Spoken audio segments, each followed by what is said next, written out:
Hi Leute, willkommen bei Dragon gebaut. Ich bin der Dirk und auf meinem Kanal dreht sich alles rund um den Labwaffenbau. Heute werden wir mal einen ganz normalen Schlagring bauen. Für eine zünftige Tavernenschlägerei oder sowas sind die Dinger ja immer gut. Dann hoffe ich mal, das Ganze gefällt euch.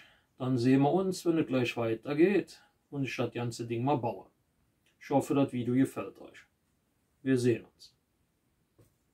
So Leute, machen wir mal voran hier mit dem Ganzen. Und zwar habe ich jetzt genommen das Cluster Zote, ganz normale Waffenbaumatte, halt in schwarz, also Cluster Zote 45. Habe mir am Monitor erstmal aus Papier und anschließend aus Pappe die Form von einem Schlagring, ne, abgekrakelt und dann halt eine Schablone aus Pappe gemacht. Lege das Ganze jetzt erstmal hier drauf. Nimm natürlich dafür einen weißen Edding, das sieht man dann wesentlich besser.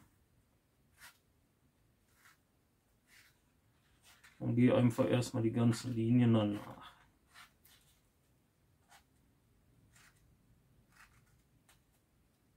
Mal so ein bisschen die Schablone mit den Fingern drauf drücken, dass sich da nichts verschiebt.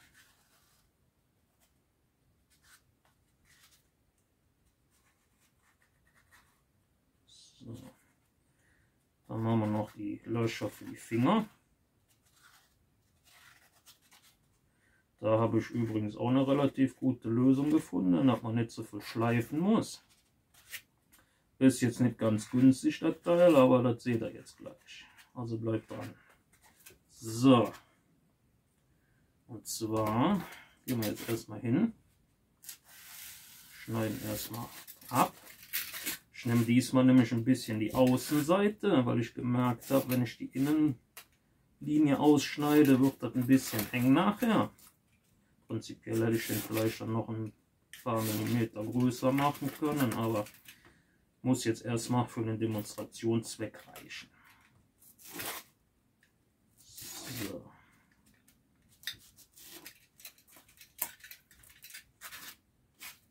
Wie gesagt, dann erstmal alles abschneiden. Und wie gesagt, die Außenlinien. Aber das sieht man hoffentlich bei dem Video. So.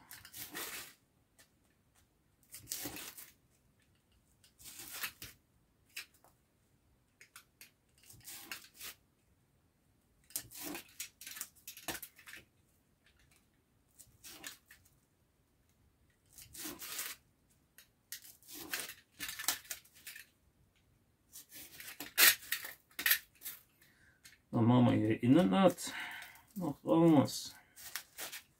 So. Ja.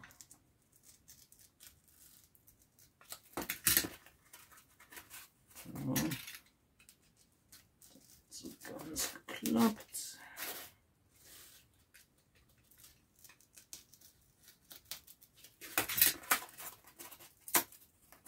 Ja, bisschen schärfer, naja gut, muss man halt noch ein bisschen schleifen. So.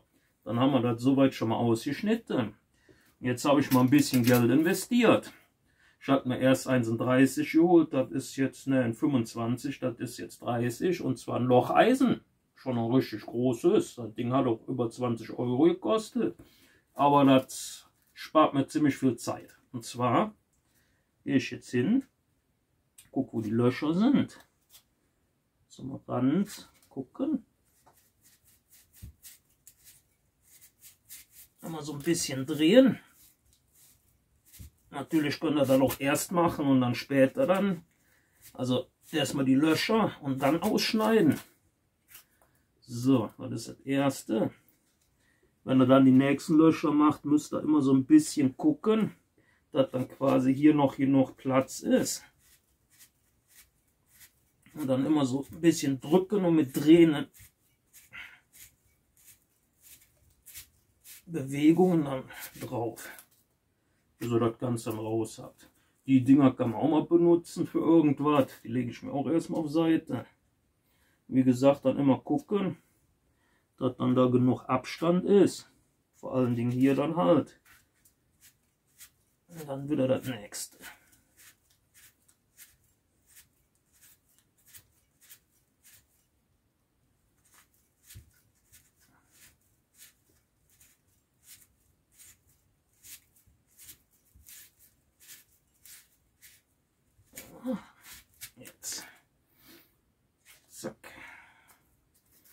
So, dann noch das letzte.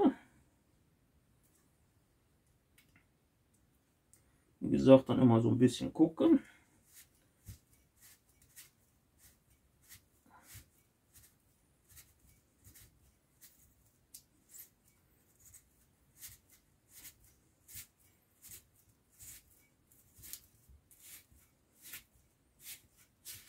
So, damit hätten wir dann alles schon mal raus. Und so sieht das Ganze schon mal aus. Schön flexibel. Ne? Dann werde ich jetzt hingehen, noch so ein bisschen die Kanten brechen. Von den Dingern her, die Löcher sind groß genug. Auch für Wurstfinger. Ne? So, wie gesagt, dann wird jetzt noch die Kanten breche ich noch ein bisschen. Und dann kann man quasi schon hingehen. Okay, hier müsste man noch ein bisschen was rausschneiden. So. Und dann können wir hingehen und das erstmal schleifen und dann pinseln. Soweit sollte das alles sehr verständlich sein, denke ich mal. So, und dann sehen wir uns gleich wieder, wenn ich das Ganze anfange zu schleifen. So Leute, der Schlagring ist jetzt soweit an den Kanten, habe ich den jetzt geschliffen. Jetzt ziehe ich nochmal mit dem Heißluftföhn drüber.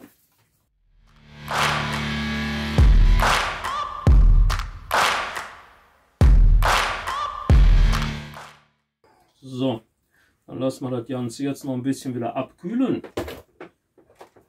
Und dann können wir anfangen zu pinseln. Dauert nicht lange, ein paar Sekunden, eine halbe Minute vielleicht. So, soweit sieht das Ding jetzt schon mal aus. Bin dann halt hingegangen, habe die Kanten noch ein bisschen gebrochen und dann innen drin auch nochmal die Kanten. Durch das Eisen wird zum Ausstechen, ist das nicht halt, war eine scharfe Kante, das ist dann halt nachher auch für die Finger angenehmer. Ja?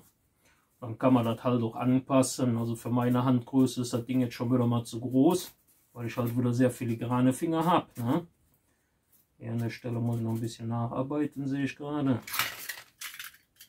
Da muss ich noch ein bisschen was wegschneiden. So. Ist noch nicht so ganz perfekt geworden, aber ist okay.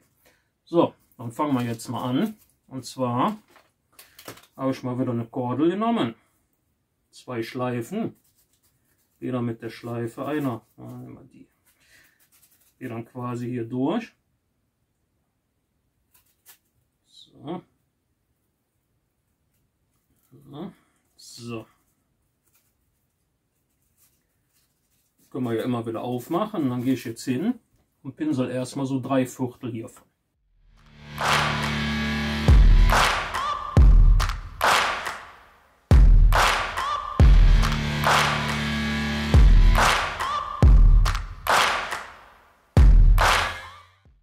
So Leute, das Ganze habe ich jetzt so ungefähr so, doch so ja, bis hier ungefähr ne, gepinselt, damit dann hier nichts drankommt an die Kordel.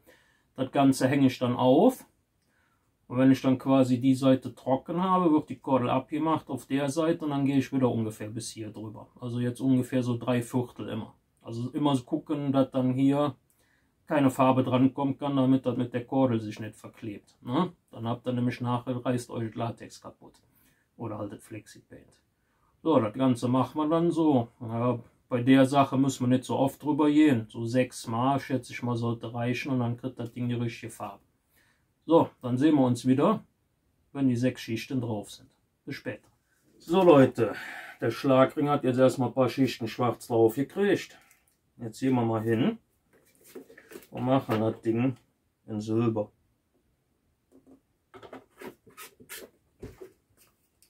So. Bisschen Latex, bisschen Silberfarbe. Und was zum Umrühren. Diesmal versuche ich mal wirklich ziemlich wenig drauf zu machen. Der Hoffnung, dass ich nicht wieder so einen halben Liter reingekippt habe. Aber ich glaube, diesmal sieht es deutlich besser aus von den Mengen her. Das Ganze dann gut durchrühren.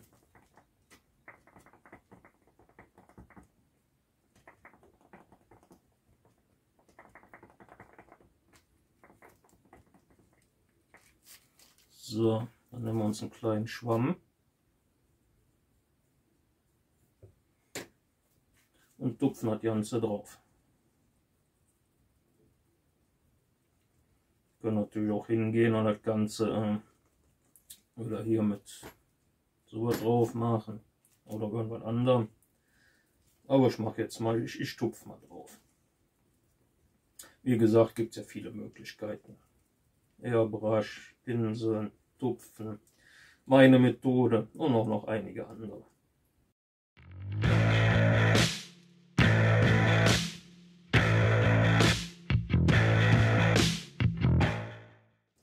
So, das Ganze hat jetzt erstmal Silber drauf. Habe es nicht zu dick drauf gemacht, damit es noch ein bisschen dunkler wirkt, weil ich mit dem Silber später noch ein bisschen drüber gehen will, dass das alles ein bisschen metallischer aussieht. Das hänge ich jetzt erstmal wieder auf, mache dann das Teil. Und wenn ich das dann komplett in der Farbe habe, dann fange ich dann an mit dem Acryl so ein bisschen drüber zu bürsten, dass das alles noch ein bisschen metallischer aussieht. Das lassen wir jetzt erstmal trocknen, das soll eigentlich relativ schnell gehen. Und dann machen wir dann weiter. Ne? Mal wieder zu viel Farbe, aber das ist schon gut, dann können wir gleich noch ein bisschen drüber gehen. Also bis gleich, Leute. So Leute, das Latex muss jetzt angetrocknet sein. Wie ihr seht, ist relativ dunkel geraten. Ich mache jetzt mal das Teil hier ab zum Aufhängen. Gehen wir hin, hat man wieder ein paar Matratzen-Schaumstoffschwämme gemacht. Suche mal irgendeine Stelle hier, wo ich so ein bisschen Silber drauf schmiere. So. Nimm dann einen von den Schwämmen. Eigentlich brauchen wir nur einen, aber wie gesagt, habe jetzt hier zwei. Und dann geht er so ein bisschen, das war ein bisschen viel. Nicht zu viele Leute. Und dann gehe ich da so ein bisschen drüber, dass das noch nachher ein bisschen metallischer aussieht.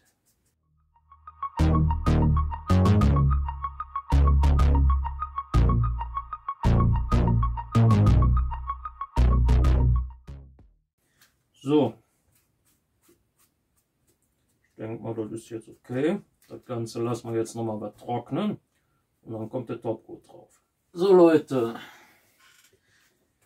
das ist jetzt soweit trocken. Dann gehe ich jetzt mal hin, nehme mal ein bisschen von dem Flexipaint Topcoat.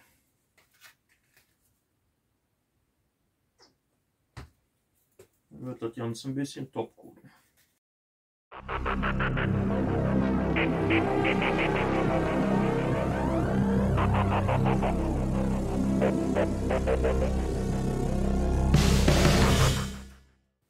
So Leute, das Ganze haben wir jetzt wieder 3/4 eingepinselt.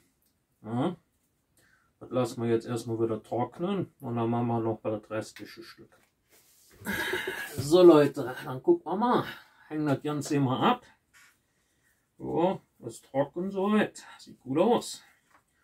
Ja, damit hätten wir dann quasi einen Schlagring fertig. Ne? Das ist jetzt für das Lab. Kann man hin und her biegen. Ne? Passiert nichts. Also keine Panik. Ja, und dann könnt ihr dann auf Tavernenschlägereien das Ding halt benutzen, um ein bisschen Nachdruck zu geben. Wenn das ganze Thema euch gefallen hat, lasst gerne ein Like da. Kommentare sind auch immer gern gesehen. Und natürlich ein Abo. Abos sind immer gut. Ich hoffe, das Ganze hat euch gefallen. Dann könnt ihr schon gespannt sein auf das nächste Video. Wir sehen uns.